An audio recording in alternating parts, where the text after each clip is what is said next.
création artistique, quand le beau nourrit le bien. On en parle avec Assiom Gaba et son invité, bien sûr. Vous connaissez déjà Assiom Gaba, mais ce que vous ne connaissez pas encore, eh bien, c'est le contenu de ce reportage que je vous invite à suivre.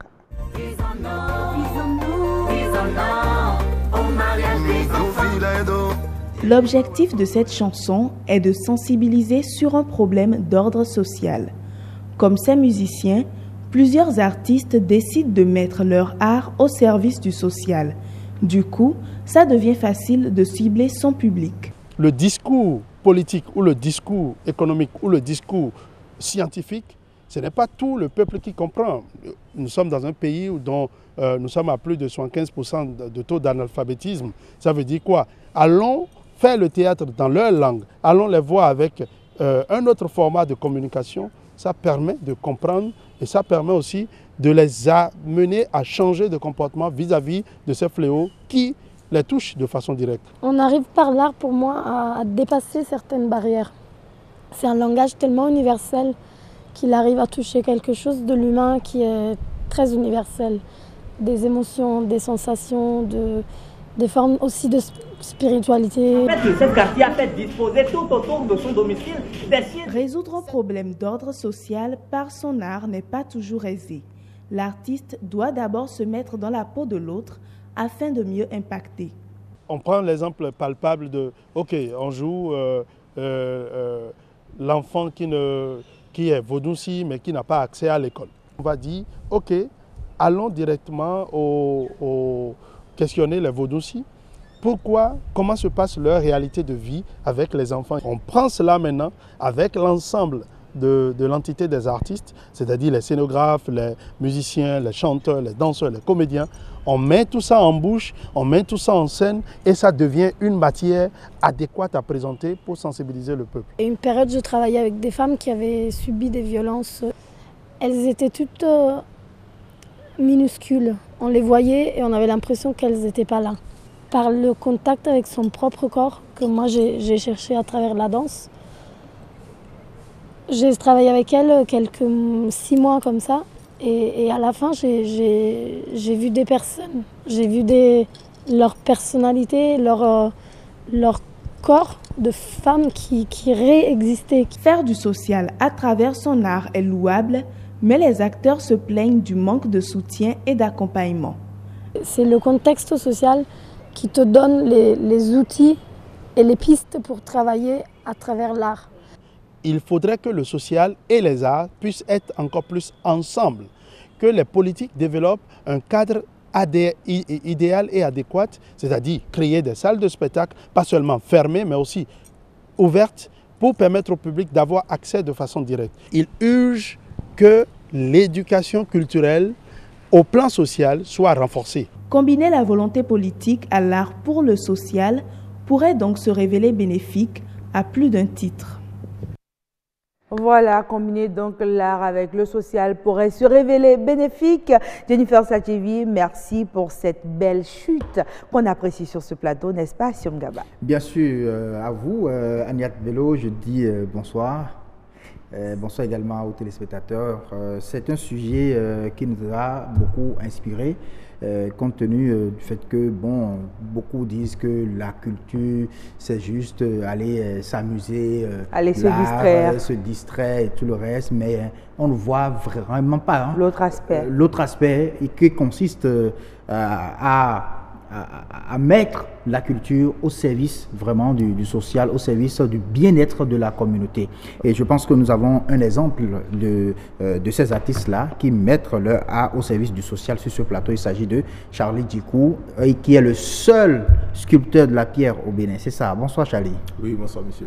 C'est un plaisir de vous recevoir sur ce plateau. Assiom Gaba. Vous l'avez compris, mais dites-moi Charlie Djikou, comment arrivez-vous à mettre le travail de la pierre au service des communautés?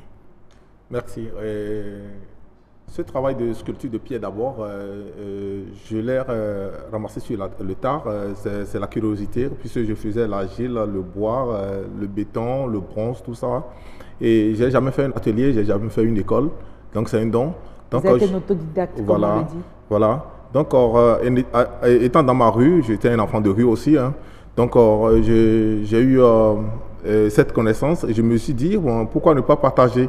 Partager dans quel sens? Bon, je vois que l'origine de la pierre, c'est dans les régions de collines, ou bien précisément à Saverne, où j'ai essayé d'installer un atelier de sculpture pour pouvoir essayer de partager cette connaissance avec cette jeunesse qui descend tous à Cotonou pour Zémilian et pour autres, pour les vis.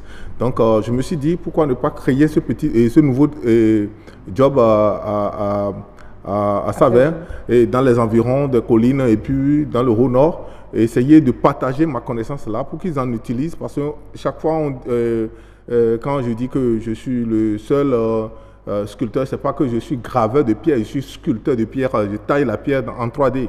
Donc j'essaie de partager cette connaissance pour que ces jeunes là, sans descendre à Cotonou, puissent en vivre aisément, parce que la matière première est en abondance et à proximité. Voilà, donc il suffit d'aller chercher et prendre, lui donner forme. C'est pas seulement dans l'art, mais plutôt pour servir l'humanité et aussi les outils et les utilités comme les meules en pierre pour écraser les condiments à la maison.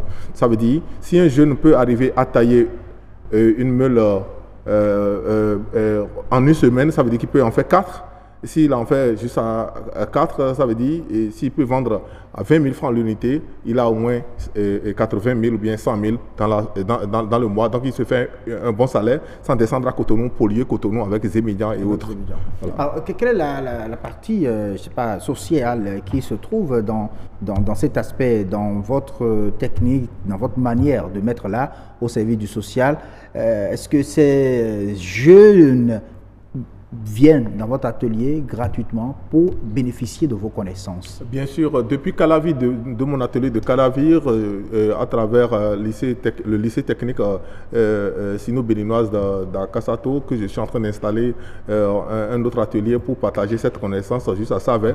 On apprend gratuitement chez moi parce que je l'ai ramassé dans la rue, comme je l'ai dit. Okay. Donc, je partage ma connaissance comme ça. Donc, tous jeunes qui ont envie de venir vers moi, ils n'ont qu'à arriver. Il n'y a pas de niveau d'études forcées. Il suffit d'être